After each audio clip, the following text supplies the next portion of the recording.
program feeding thousands of underprivileged Israeli kids with nutritious meals. And Joseph Mandelbaum of Nevet / Cleveland, Ohio is here. Welcome to the show. Thank you. And I loved hearing about this program. It really is quite amazing how people don't realize how much poverty, and lack of nutrition there is within Israel. Were you surprised when you discovered this originally? I was actually shocked, similar to what you just said.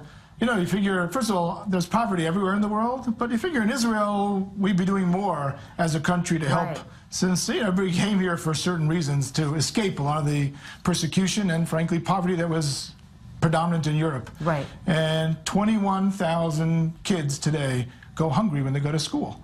And that affects learning, it affects discipline in the classroom, it's bad for the teachers, it affects the home life. And Nevet is a great organization that said, we want to help solve that problem. One small problem, right? It's not solving the world's problems, but it's solving one small problem, which makes a huge difference for the kids. Which could solve the world's problems, because if these kids, studies show if kids aren't getting proper nutrition, I'm sure it affects their ability to learn, their cognitive skills. So, how overall will adding more nutrition to these kids lead to future leaders and people getting out of poverty? Yeah, actually, one of the things which has really been amazing. So today we feed about 8,000 kids of the 21,000. So we still need more money to get to 13,000 more kids.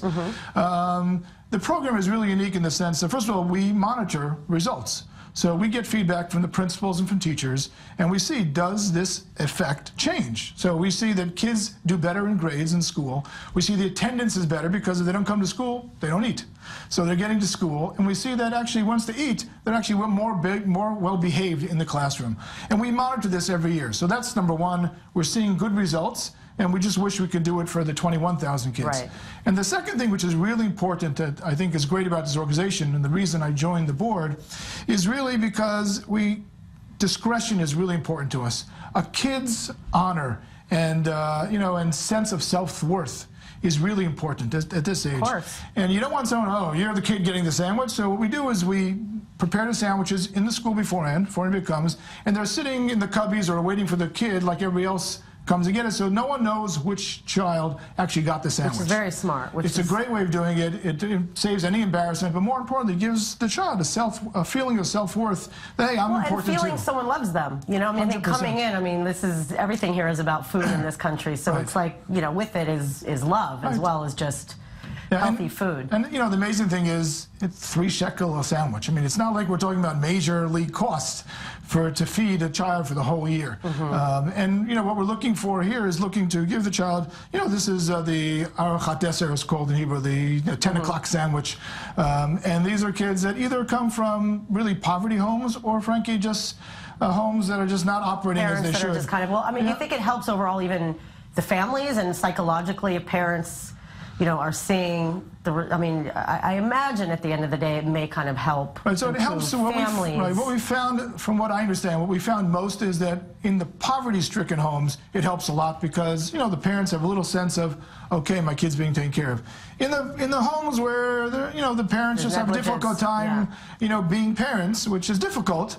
I'm sure it helps, but since they don't care enough to begin with, for a variety of reasons, not because they're bad people, just because of struggling to make ends meet and everything else. It has probably less of an impact on the family, has a great impact on the child. In the poverty families, it really has a big impact on the whole family because it gives a peace of mind, right? You can imagine to the mother or the father who says, okay, my child can eat. Wow, well, it's really, really amazing that you're doing it and that you've made such a commitment to it. I'm sure it really feels great. It does. One of the things. You're passionate about it. It's like you could tell you just love. One of the things which I'm sure you also moved to Israel. Let's see, you said 4 years ago, moved 8 years ago. I'm sure like yourself, we just wanted to make a difference, right? Absolutely. And that's we're coming here, and the beauty about Israel is you can make a difference in so many different ways. 100%. And what we need now is we need more people to help us make a difference. We Americans come in and we're all idealistic, but it's also good because we actually believe. I agree. Maybe we're friars, but we're here for idealistic reasons. By the way, we're for sure friars, but that's okay. I'm totally a friar. That's right. I'm woohoo, friars. But it's good to imbue a sense of, feeling of we can do more. And of course. Making a difference one child at a time, both for their body and their mind, and soul. is what we can do. Thank you. Thank you so very much. Nice meeting you. All right.